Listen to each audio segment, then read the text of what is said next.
Welcome to our channel. Today we how to optimize your freelance taxes with H&R Block, detailed guide step by step clearly. First, gather all your financial documents. This includes income statements, receipts, and any 1099 forms. Next, create a dedicated folder, both physical and digital, for your tax documents. Organizing your paperwork now will save time later.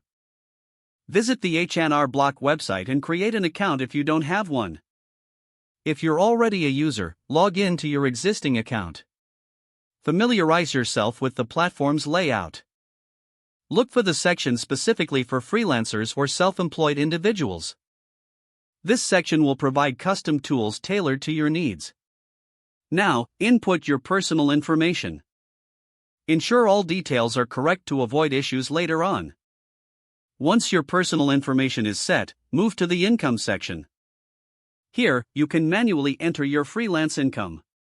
If you use any freelance platforms, they may provide a summary report for easy entry. Next, navigate to the deductions section. This is crucial for reducing your taxable income. Common deductions for freelancers include home office expenses, equipment, and supplies. Be sure to have documentation for all your expenses. H&R Block will guide you through available deductions based on the information you provide. After entering all income and deductions, review your entries for accuracy. Mistakes can lead to delays or audits, so take your time.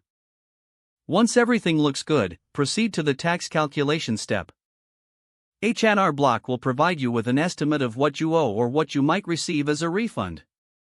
If you find that you owe money, explore payment options through the platform. Consider setting up estimated tax payments for the upcoming year. This will help you manage your tax obligations throughout the year. Finally, file your return either electronically or by mail. Filing electronically is usually faster and more secure.